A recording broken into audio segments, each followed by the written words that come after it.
വയനാട് നമ്മൾ കണ്ടു ടെലിവിഷൻ്റെ അകത്ത് കലാപം പോലെയായി. കലാപം, അതായത് law and order district administration complete അവരുടെ കയ്യിൽ നിന്നും താളം തെറ്റിപ്പോയി. അതായത് കലാപത്തിൽ ജനങ്ങൾ പോലീസിനെയും വനപാലകരെയും, അതായത് ഒരു സ്റ്റേറ്റിൻ്റെ മെഷീനറി അറ്റാക്ക് ചെയ്യുകയാണ്. ഇതിലോട്ട് ആരാണ് കൊണ്ടുപോയത്? അതാണ് ചോദ്യം. ഉറപ്പായിട്ടും ഇതിൻ്റെ സമ്പൂർണ്ണ പരാജയത്തിൻ്റെ ഉത്തരവാദിത്വം സംസ്ഥാന ഗവൺമെൻറ്റിനാണ്, എല്ലാ തലത്തിലും. ഇത് ഒരു ദിവസം കൊണ്ടുണ്ടായ സംഭവമല്ല. എത്രയോ നാളുകളായിട്ടും മാസങ്ങളായിട്ടും വർഷങ്ങളായിട്ടും തുടരെ ഉണ്ടാകുന്ന പ്രശ്നങ്ങളാണ്. അവസാനം ജനങ്ങൾക്ക് പൊറുതി മുട്ടിയപ്പോൾ അവർ തെരുവിലിറങ്ങി. പിന്നീട് നിങ്ങൾ കണ്ടു കാണും. അതായത് ഒരിക്കലും നമ്മൾക്ക് കാണാൻ താല്പര്യമില്ലാത്ത മൃതദേഹം വെച്ചുകൊണ്ടുള്ള പ്രതിഷേധം. അവരെ പറഞ്ഞിട്ട് കാര്യമൊന്നുമില്ല. വേറെ എന്തവർ ചെയ്യുമെന്ന് പറയാം. ഒരു കാരണവശാലും ഒന്നിനോടും ഒരു പോസിറ്റീവായിട്ടും റിയാക്ട് ചെയ്യാത്ത സംസ്ഥാന അഡ്മിനിസ്ട്രേഷൻ, സ്റ്റേറ്റ് അഡ്മിനിസ്ട്രേഷൻ, കേരളം എന്ന് പറഞ്ഞാൽ ഇന്ത്യയിലെ ഒരു എലക്റ്റഡ് സ്റ്റേറ്റാണ് കേരളം. ജനാധിപത്യമായി തിരഞ്ഞെടുക്കപ്പെട്ട ഒരു ഗവൺമെൻറ്. അപ്പോൾ ഇവിടെയാണ് ഫെയിൽ. അതായത് ഏറ്റവും പ്രധാനപ്പെട്ട ഈ വയനാടും പുൽപ്പള്ളിയിലും മാനന്തവാടിയിലും നടന്ന ഈ ഓരോ ട്രാജഡി പരിപൂർണ ഉത്തരവാദി, ഒന്നാം പ്രതി മുഖ്യമന്ത്രി പിണറായി വിജയനാണ്. അതായത് ഇത്രയും നാളുകളും കൊണ്ടും ദിവസങ്ങളും കൊണ്ടും ഇത്രമാത്രം റിപ്പോർട്ട് ചെയ്യുന്നു, ജനങ്ങളുടെ മീഡിയ ഗ്ലെയറിൽ നിൽക്കുന്നു, ജനങ്ങൾ സംസാരിക്കുന്ന വിഷയം, എന്നിട്ട് പോലും സ്റ്റേറ്റ് ഗവൺമെൻറ് കംപ്ലീറ്റായിട്ട് ഇനാക്റ്റീവായിട്ടിരുന്നു, വെറുതെ നിശബ്ദമായിട്ടിരുന്നു. അതിൻ്റെ റിയാക്ഷനാണിത് കണ്ടത്. പിന്നെ മറ്റൊന്ന്, കേരളത്തിൻ്റെ വനം വകുപ്പ് മന്ത്രി ഒരു യൂസ്ലെസ്. ഇത്രയും പ്രശ്നമുണ്ടായിട്ടും അവിടെ ക്യാമ്പ് ചെയ്ത് സംഭവങ്ങൾ ആമിക്കബിളായിട്ട് സെറ്റിൽ ചെയ്യാൻ കഴിയാത്ത ഒരു യൂസ്ലെസ് മന്ത്രി. ഇതേപോലുള്ള സന്ദർഭങ്ങളിൽ മിനിമം 2-3 മന്ത്രിമാരെ വിട്ടാണ് ഈ കാര്യങ്ങൾ ടാക്കിൾ ചെയ്ത് കൈകാര്യം ചെയ്യേണ്ടത്. കാരണം ഇത് കയ്യിൽ നിന്ന് പോയൊരു ഇഷ്യൂ ആണ് ഈ സംഭവം. ആദ്യം ഒരാളെ കൊല്ലുന്നു, അത് കഴിഞ്ഞൊരാളെ കൊല്ലുന്നു, വീണ്ടും അത് കൊലപാതകങ്ങൾ ഇങ്ങനെ നടന്നുകൊണ്ടിരിക്കുകയാണ്. എങ്ങനെയാണ് ഇത്രമാത്രം കയ്യിൽ നിന്നും പിടിവിട്ട് പോയത്? പിന്നെ ഈ വയനാടും മാനന്തവാടിയും പുൽപ്പള്ളി എന്നൊക്കെ പറയുന്ന വളരെ സെൻസിറ്റീവ് ഏരിയയും കൂടെയാണ്. അതാണ് നമ്മൾ ഏറ്റവും കൂടുതൽ മനസ്സിലാക്കേണ്ട ഇഷ്യൂ. കാരണം നമ്മൾ ഈ മോഴയാനയുടെ ഇഷ്യൂവുമായിട്ട് ബന്ധപ്പെട്ട് അവിടെ ജനങ്ങൾ, അവിടുത്തെ ട്രൈബൽ ആളുകൾ വനം വകുപ്പിനോടും പോലീസിനോടും തട്ടിക്കയറുന്നു, ശോഭിക്കുന്നതൊക്കെ നമ്മൾ കണ്ടതാണ്. കാരണം മനുഷ്യജീവനാണിത് പോകുന്നത്. അവരുടെ ചോദ്യത്തിന് വലിയ പ്രസക്തിയുണ്ട്. അവരുടെ കുഞ്ഞുങ്ങൾക്ക് എങ്ങനെ സ്കൂളിൽ പോകാൻ പറ്റും? അവർക്കെങ്ങനെ പുറത്തിറങ്ങി നടക്കാൻ പറ്റും? അതായത് ജയില് പോലെ ആക്കുക. ജയിലാണെങ്കിൽ പോലും പ്രശ്നമില്ല. അതിനേക്കാൾ ഉപരി വീടിനകത്താണെങ്കിൽ വീട്ടിൽ താമസിക്കുന്നവരെ വന്നാണിത് കൊല്ലുന്നത്. എന്തു ചെയ്യാൻ പറ്റും? ആരാണ് സംരക്ഷണം കൊടുക്കേണ്ടത്? ഈ ചോദ്യങ്ങൾക്കൊന്നും സംസ്ഥാന ഗവൺമെൻറ് ഉത്തരം കൊടുക്കുന്നില്ല. അതേപോലെ ആദ്യം ഡിറലക്ഷൻ ഓഫ് ഡ്യൂട്ടി, അതിലാദ്യം സാക്ക് ചെയ്യേണ്ടത് ചീഫ് വൈൽഡ് ലൈഫ് വാർഡൻ എന്ന് പറയുന്ന ആളിനെയാണ്. ഒരു ഗംഗാ സിംഗ് എന്ന് പറഞ്ഞൊരു ഇഡിയറ്റ്. അയാളെയാണ് ആദ്യം സാക്ക് ചെയ്യേണ്ടത്. അതേപോലെ വയനാട് ഡിസ്ട്രിക്ട് മജിസ്ട്രേറ്റ് ഒരു കേപ്പബിലിറ്റി ഇല്ലാത്തൊരു സ്ത്രീയാണെന്ന് എൻ്റെ കലക്ടറായിട്ടിരിക്കുന്നു തോന്നുന്നു. കാരണം അവിടെ സംസാരമാണെങ്കിലും പ്രവൃത്തിയാണെങ്കിലും, കാരണം ഇത്രയും ഒരു സംഭവം വളരെ വളരെ മുൻകൂട്ടി കാണാവുന്നതാണ്. ഇതുണ്ടാകാൻ പോവുകയാണ്. ഇതെങ്ങനെ ടാക്കിൾ ചെയ്യാൻ പറ്റും? ഒരു ജില്ലാ അഡ്മിനിസ്ട്രേഷൻ കംപ്ലീറ്റ് ആയിട്ട് ഫെയിലിയർ ആയിപ്പോയി. ഇതൊക്കെയാണ് മനസ്സിലാക്കേണ്ടത്. പിണറായി വിജയൻ്റെ ഒരു സംഭവം ടാക്കിൾ ചെയ്യാൻ പറ്റുന്നില്ല, മുഴുവനും ഫെയിലിയർ ആയിപ്പോയി. ജനങ്ങളെങ്ങനെ ആലോചിച്ച് നോക്കിയിട്ടുണ്ടോ ഈ പ്രധാനപ്പെട്ട പോയിന്റ്? ജനങ്ങളെങ്ങനെ സമാധാനത്തോടു കൂടി വീട്ടിൽ കിടന്നുറങ്ങും? രാത്രിയിലും പകലും എപ്പോഴും എന്ത് ഇതിനൊരു പോംവഴി എന്താണ്? അതാ ഇന്നോ ഇന്നലെ കൊണ്ട് തുടങ്ങിയതൊന്നുമല്ല. എത്ര പേരാണ് കൊല്ലപ്പെടുന്നത്. കടുവ ഇറങ്ങി വരുന്നു, ആന ഇറങ്ങി വരുന്നു, പന്നി ഇറങ്ങി വരുന്നു. ഇതിനൊരു സൊല്യൂഷനാണ് ആദ്യം കണ്ടുപിടിക്കേണ്ടത്. ഇതേപോലെ ഇന്ത്യയിലെ പല സ്റ്റേറ്റിലും ഉണ്ടായിട്ടുണ്ട്. ഗവൺമെൻറ് അത് ഇടപെട്ടിട്ട് അതിൻ്റെ സൊല്യൂഷൻ ഉണ്ടാക്കും. അതിനാണ് സ്റ്റേറ്റ് അഡ്മിനിസ്ട്രേഷൻ, ഈ പറയുന്ന ഗവൺമെൻറ് ഏജൻസികളൊക്കെ ഉള്ളത്. ഇവിടെ ഏജൻസി എന്ത് ചെയ്യുമായിരുന്നു? ഇത്രയും ഓരോ ദിവസവും ഓരോ പ്രശ്നങ്ങൾ കൺട്രോൾ ചെയ്യാൻ പറ്റാവുന്നതിൻ്റെ അപ്പുറത്തോട്ട് കാര്യങ്ങൾ പോകുന്നു. ഇവിടെ മനസ്സിലാക്കേണ്ട ഒരു പ്രധാനപ്പെട്ട പോയിന്റ്, ഇനി ഉണ്ടാകാൻ പോകുന്ന ഗവൺമെൻറ്റിൻ്റെ കയ്യിൽ നിന്നും ഈ ഗെയിം പോകും. അവിടെ നക്സലൈറ്റ് പ്രശ്നമുണ്ട്, മറ്റുള്ള പ്രശ്നമുണ്ട്, ട്രൈബൽസിൻ്റെ ഇഷ്യൂ ഉണ്ട്. അവിടെ ഈ മാവോയിസ്റ്റിന് അവരുടെ കയ്യിൽ വെപ്പൺസ് ഉണ്ട്. കാരണം വളരെ സെൻസിറ്റീവ് സീരിയസുമാണ് ഇഷ്യൂ. കാരണം ഇതുമായിട്ട് ബന്ധം, അതുകൊണ്ടാണ് പെട്ടെന്ന് ആ രീതിയിലോട്ട്, പെട്ടെന്ന് കലാപ രീതിയിലോട്ട് ഇത് പോയത്. ഉറപ്പായിട്ടും അവരിതിനകത്ത് പെനട്രേറ്റ് ചെയ്യും കിട്ടുന്ന ചാൻസിൽ. അപ്പം ഇവിടെ ഏറ്റവും ആവശ്യം ഒരു ഷോർട്ട് ടൈം സൊല്യൂഷനും ഒരു ലോങ് ടൈം സൊല്യൂഷനുമാണ്. ഷോർട്ട് ടൈം സൊല്യൂഷൻ്റെ അകത്ത് ഉറപ്പായിട്ട് നമ്മൾ മനസ്സിലാക്കേണ്ട സംഭവമാണ് ആ ഡ്രോൺ. ആ മോഴയാന പോയ സമയത്ത് ആ ഡ്രോൺ എടുത്ത് ഉൾക്കാടുകൾ കണ്ടപ്പോഴാണ് എല്ലാവർക്കും പിടികിട്ടി കാണും. കാട് കരിഞ്ഞിരിക്കുക. ഈ ആനയ്ക്കൊന്നും ആഹാരമൊന്നുമില്ല. ഇതുകൊണ്ടാണ് പഴയ 4-5 വീഡിയോകളിൽ ഞാൻ പറയുന്നത്, ഈ ആഫ്രിക്കയിലും കെനിയയിലും അത് മസൈ മറയിലും ക്രൂഗർ പാർക്കിലുമൊക്കെ ആർട്ടിഫിഷ്യലായിട്ട് കാടുകൾ ഉണ്ടാക്കണം. അതേപോലെ ഈ തേക്കുകൾ, മാഞ്ചിയം, അതേപോലെ തന്നെ അക്കേഷ്യ, യൂക്കാലിപ്പിഡ്സ് ഏകദേശം 2 ലക്ഷം ഏക്കറുകളിലാണ് ഇത് പ്ലാൻ ചെയ്തേക്കുന്നത്. ഇത് മുഴുവനും വെട്ടിക്കളയണം. നാച്ചുറലായിട്ടുള്ള കാടുകൾ ഉണ്ടാകണം.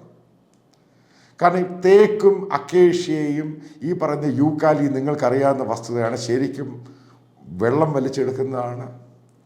തേക്ക് പ്ലാന്റ് ചെയ്ത് കഴിഞ്ഞ് മറ്റേ റബ്ബർ പ്ലാന്റ് ചെയ്യുന്ന പോലെയാണ്. അതിൻ്റെ താഴെ അടിക്കാടില്ല, പുല്ല് വളരത്തില്ല.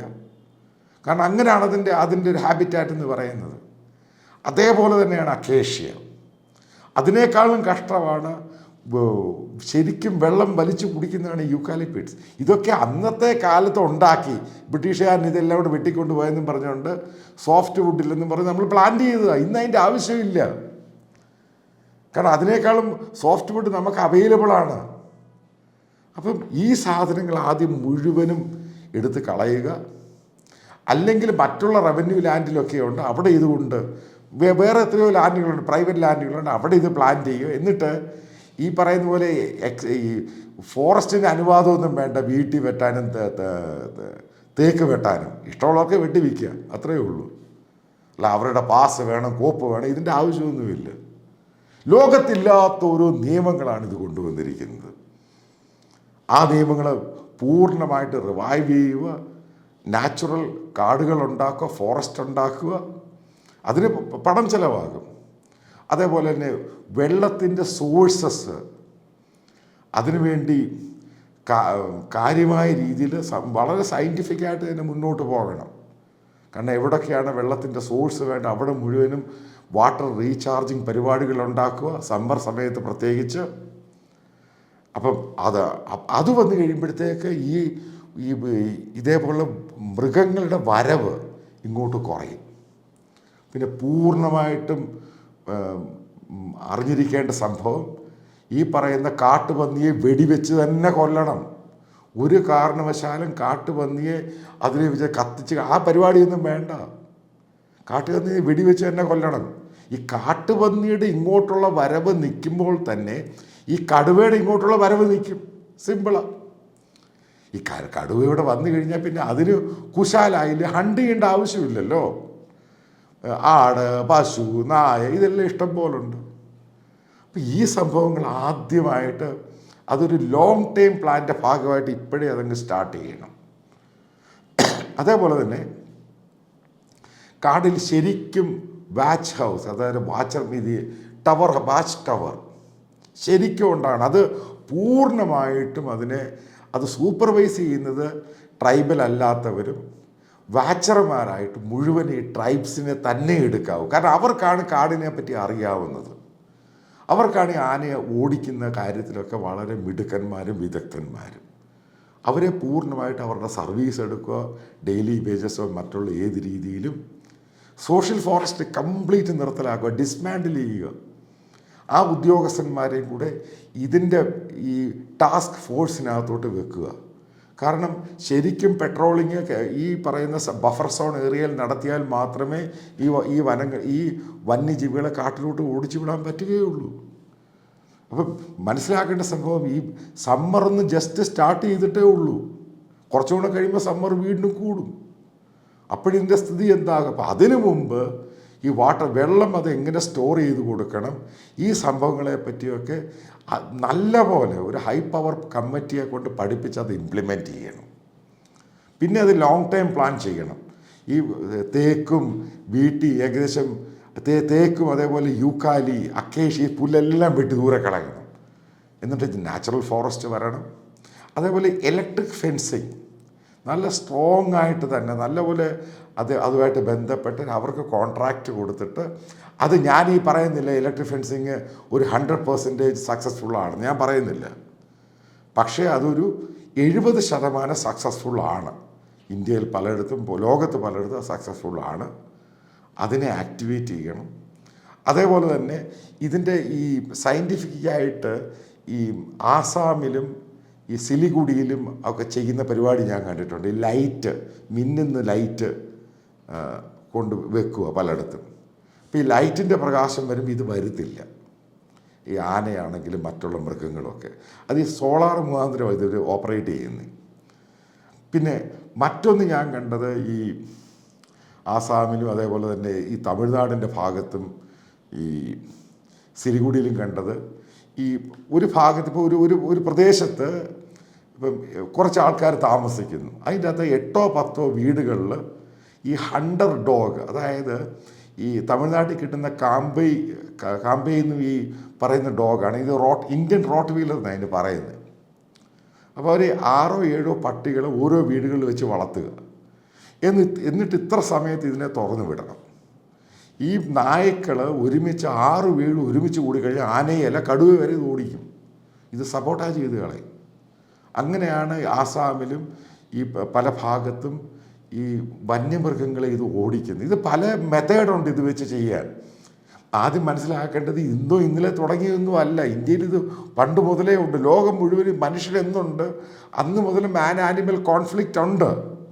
ഒരു കാര്യം നമ്മൾ മനസ്സിലാക്കേണ്ടത്, ഇപ്പോൾ ആനയ്ക്കാണെങ്കിൽ ഏകദേശം 500 ഏക്കർ സ്ഥലം വേണമെന്നാണ് പറയുന്നത് അതിന് ചുറ്റിത്തിരിയുക. കടുവയ്ക്കാണ് ഏകദേശം 25 to 27 കിലോമീറ്ററാണ് അതിൻ്റെ റേഞ്ചുള്ളത്. കാരണം ഓരോ കടുവയ്ക്ക് അതിൻ്റേതായ ടെറിട്ടറി ഉണ്ട്.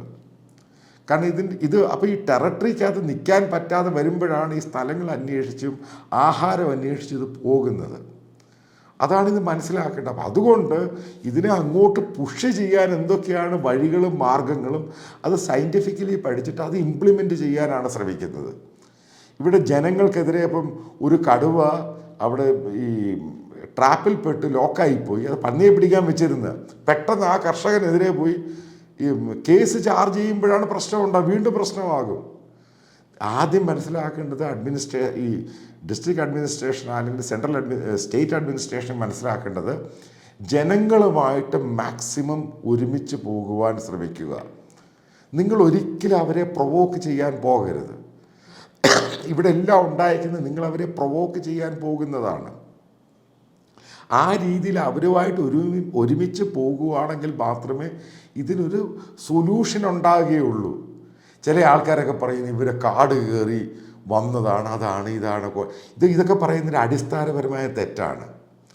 5, 6, 7 തലമുറയ്ക്ക് മുമ്പ് ഓരോ ഭാഗത്തായിട്ട് മൈഗ്രേറ്റ് ചെയ്തിട്ടുണ്ട്. ലോകം മുഴുവനും മൈഗ്രേറ്റ് ചെയ്തിട്ടുണ്ട്. അതിൻ്റെ ഭാഗമായിട്ടാണ് വനാതിർത്തിയിലൊക്കെ പോയേക്കുന്നത്. ഇപ്പോഴുള്ള തലമുറ അന്ന് മൈഗ്രേറ്റ് അവരെന്തോ അതിന് തെറ്റുണ്ടാക്കി. അവർ കൃഷി ചെയ്ത് ജീവിക്കുമല്ലേ, കൃഷി ചെയ്തു മറ്റു രീതിയിൽ അവർ ജീവിക്കുന്നു. അവർ വന്യമൃഗത്തെ വേട്ടയാടിയാണെന്ന് ജീവിക്കുന്നത്? ഒരിക്കലുമല്ല. നേരത്തെ അവർ വന്യമൃഗത്തെയൊക്കെ വേട്ടയാടിയിരുന്നു.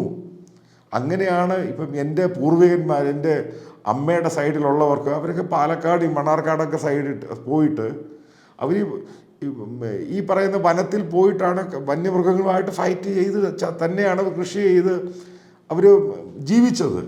ഇതുപോലെയാണ് ഒരുപെട്ട എല്ലാവരും ജീവിക്കുന്നത്. ഇത് കേരളം എന്തോ പണ്ട് ന്യൂയോർക്ക് സിറ്റി ആയിരുന്നോ? ഇപ്പം ഞാൻ ജനിച്ചു വളർന്ന പത്തനാപുരം എന്ന് പറയുന്നത് കാട്ടുപത്തനാപുരം എന്നാണ് പറയുന്നത്. അതിൻ്റെ പോലീസ് സ്റ്റേഷൻ എന്ന് പറയുന്നത് ആനക്കുഴിയായിരുന്നു, ആനയെ പിടിക്കുന്ന സ്ഥലമായിരുന്നു. അവിടുന്ന് ഇപ്പോഴും 7-8 കിലോമീറ്റർ കഴിയാൽ കാട്ടാനെ കാണാം. അപ്പം അന്നത്തെ കാലത്ത് വന്ന് ഞാനതിൽ എന്ത് തെറ്റുകാരനാണ്? ഞാനവിടെ ജനിച്ചു വളർന്നതിൻ്റെ പേരിൽ 5-6 തലമുറയ്ക്ക് മുമ്പ് അവിടെ മൈഗ്രേറ്റ് ചെയ്ത്. അപ്പോൾ ഇതൊക്കെ ചുമ്മാ അബദ്ധങ്ങൾ വിളിച്ച് പറയുകയാണ്. അപ്പം ഇന്നത്തെ സാഹചര്യത്തിൽ നമ്മളെങ്ങനെ ഇതുമായിട്ട് ഒരുമിച്ച് പോകുന്ന രീതിയിലുള്ള ഹാബിറ്റാറ്റ് ഉണ്ടാക്കി 2 കൂട്ടർക്കും ഒരുമിച്ച് പോകുന്ന രീതിയിലാക്കി കൊടുക്കണം. ഇവിടെ മൃഗം മാത്രം മതി, മനുഷ്യൻ വേണ്ട എന്ന് പറയുന്ന അടിസ്ഥാനപരമായ തെറ്റാണ്. അത് നടക്കുകയില്ല. എന്തൊക്കെയാണ് ചേഞ്ചസ് ഉണ്ട്, എന്തൊക്കെയാണ് എമർജൻസി ആയിട്ട് നമുക്കൊരു ഷോർട്ട് ടൈം സൊല്യൂഷൻ ഉണ്ടാക്കാൻ പറ്റുന്നത്, അതിന് പെട്ടെന്ന് ഇംപ്ലിമെൻ്റ് ചെയ്ത് അതിനൊരു റിസൾട്ട് കൊണ്ടുവരിക, പിന്നെ ഒരു ലോങ് ടൈം സൊല്യൂഷനിലോട്ട് പോവുക. ഇതാണ് ഇതിനകത്ത് കാണുന്ന ഒരേ ഒരു പോംവഴി.